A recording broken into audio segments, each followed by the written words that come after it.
Commissioner task force west zone team Hyderabad के अमले ने इंटरस्टेट ड्रग पेडलर्स गैंग का पर्दाफाश किया और 4 मुलजिमीन को गिरफ्तार कर लिया, जिनके कब्जे से नशावर अशिया, ब्राउन शुगर, हेरोइन और गांजा बरामद हुआ है। उन्होंने बताया कि इसे हैदराबाद में ज़रूरतमंद सार्फिन तक पहुंचाया जा रहा था। मुलजिमान के कब्जे से 225 ग्राम ब्राउन शुगर और 28 किलोग्राम गांजा बरामद हुआ है, जिसकी मालियत 23,61,000 रुपये बताई गई है। ब्राउन शुगर, हेरोइन और ब्राउन शुगर का सप्लाई और पेडलिंग करने का गैंग उसको पकड़ा गया है। इसमें कादरी नाम का एक हमारे बहादुरपुरा, इसका असल नाम है शेख अब्दुल आलम एलियास खादरी एलियास रशीद। ये बहादुरपुरा में रहता है।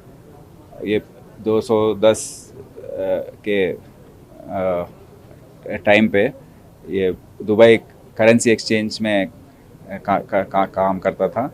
उसके बाद उसको DRI वालों ने पकड़ लिया, अरेस्ट किया उसको, और उसके बाद ये बिस्किट्स का बिज़नेस शुरू किया। बिस्किट्स हैदराबाद से बॉम्बे ले जाना और यहाँ लोकल एरिया में बेचना। तो वहाँ मुंबई जाने के अवसर पे वहाँ मौके पे उसको चांद नाम का एक आदमी मिला। उसका असल नाम है शहजादा सैयद। ये एक प्लम्बर है मुंबई में, और ये मुंबई में प्लम्बिंग काम के अलावा ड्रग्स, ब्राउन शुगर और गांजा बेचने का काम भी करता है।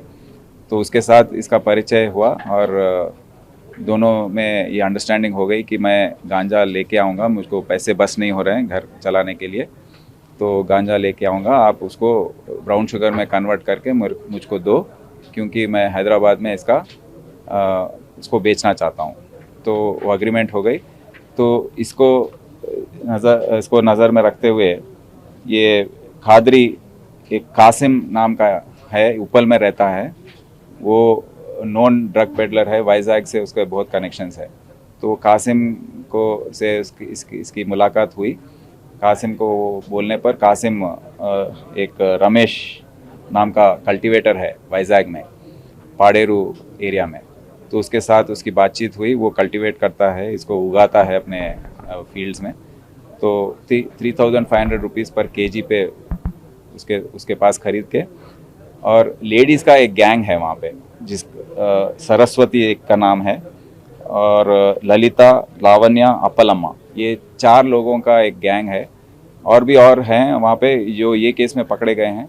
वो क्या करते हैं, ये वाइजैग से विशाखापट्टनम रेलवे स्टेशन और बस रूट्स के द्वारा हैदराबाद अपने लगेज के रूप में उसको लेके आते हैं हैदराबाद को। Enforcement, ED, enforcement directorate, IB, customs, CISF, local police, CI cell और ड्रग एनफोर्समेंट विंग, ये सब मिलकर काम करेंगे। एक मीटिंग लगाएंगे हम जल्द में, और इसका हम कैसा कोऑपरेट करना, कैसे कोऑर्डिनेट करना, इसके बारे में सोच रहे हैं। और एक आज हमने किया है कि 3 प्राइवेट एजेंसी से हमने MOU साइन किया है रिहैबिलिटेशन के लिए। ये हैं Asha group of hospitals, Phoenix rehab services private limited, Amrita foundation society. हम क्या कर रहे हैं कि अब तक जनवरी से लेके अब तक 377 लोगों को हमने अरेस्ट किया है, पेडलर्स हो या कंज्यूमर्स हो या ट्रांसपोर्टर्स हो। पर ये जेल में जाकर बाहर आने के बाद क्या कर रहे हैं उसके बारे में हमको पता नहीं है, समाचार नहीं है। तो हम अब सोचे हैं, और काफ़ी लोग हमारे पास आकर रिक्वेस्ट कर रहे हैं, इनके माँ बाप हो या परिवार के लोग हो, उन लोग आकर रिक्वेस्ट कर रहे हैं कि हमारे बच्चे ऐसे हो गए हैं, उनकी मदद कीजिए, उनको रिहैबिलिटेशन में लगाइए। तो हमने इनसे बात की है, ये इंस्टीट्यूशन से, ये प्राइवेट इंस्टीट्यूशन से, और हम अब से ये पूरे 377 लोगों को हम बुलाएंगे और उनको रिहैब प्रोसेस करवाएंगे। क्योंकि इसमें क्या होगा, पहले हफ्ते में इनको ब्लड टेस्ट और यूरिन टेस्ट उनके कंसेंट लेकर उनको करवाया जाएगा। उसके बाद 2 दिन में 2 बार उनकी काउंसलिंग होगी, साइकोथेरेपी होगी। फिर 1 महीना चलेगा, उसके दूसरे महीने में हफ्ते में 1 बार काउंसलिंग होगी। फिर रूटीन में हर हफ्ते इनके टेस्ट होंगे, और इस पर हम निगाह कड़ी नज़र लगाएंगे, और 1 साल तक हम इनको वॉच करेंगे कैसे ये लोग बिहेव कर रहे हैं। क्योंकि 1 साल तक देखने से इनका ये डी एडिक्शन हो जाएगा ज़रूर। उसके बाद हम थोड़ा इसके बारे में कि ड्रग ये नहीं ले रहा है उसके बारे में हम थोड़ा सेटिस्फाइड रहेंगे।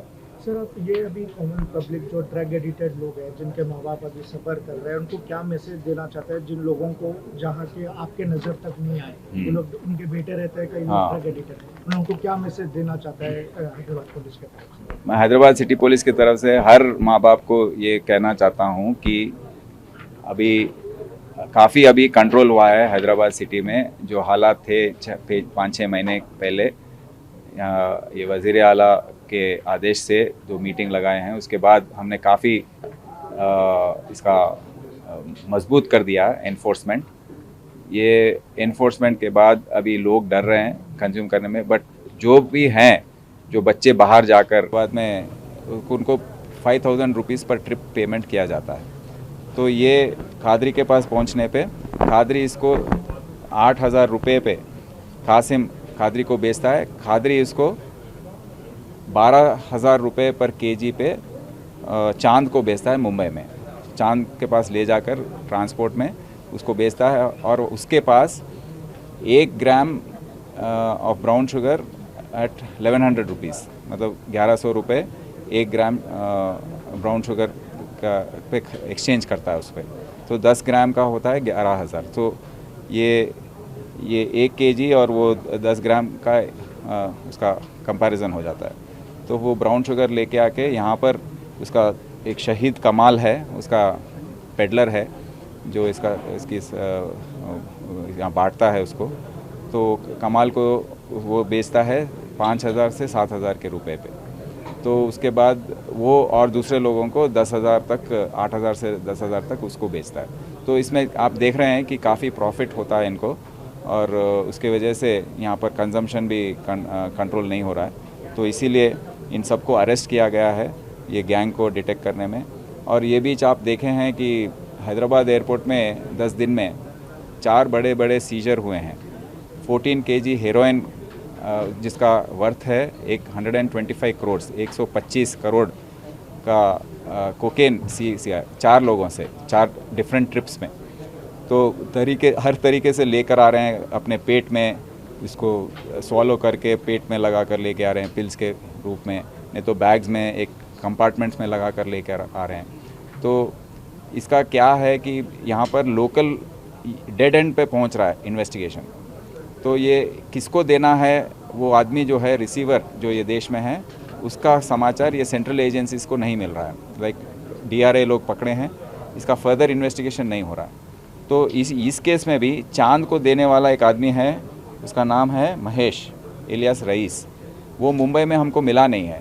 तो हम सोच रहे हैं कि ये जो बड़े बड़े सीजर्स हो रहे हैं एयरपोर्ट में और ये जो छोटे सप्लाईज हो रहे हैं इस तरीके से, और वो रईस जैसे महेश जैसे आदमियाँ जो हैं उनके द्वारा ये मिसिंग लिंक हमको मिल जाएगा। तो हम उसको ज़रूर पकड़ेंगे।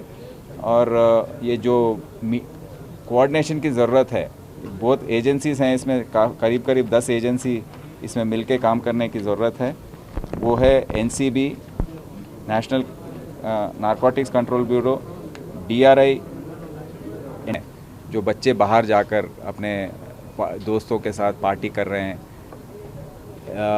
शराब पी रहे हैं, फिर उसके बाद ड्रग एडिक्शन के तरफ जा रहे हैं। तो मैं ये रिक्वेस्ट करता हूँ कि आपके बच्चों पर जो बाहर जा रहे हैं पार्टीज़ के लिए, ज़्यादातर पार्टीज़ में जाने से भी नुकसान हो सकती है, तो उन पर कड़ी नज़र रखें और उनको वॉच करते रहें कि कहाँ जा रहे हैं, कैसे दोस्तों से मिल रहे हैं, क्या क्या कर रहे हैं, कितने बजे आ रहे हैं रात में।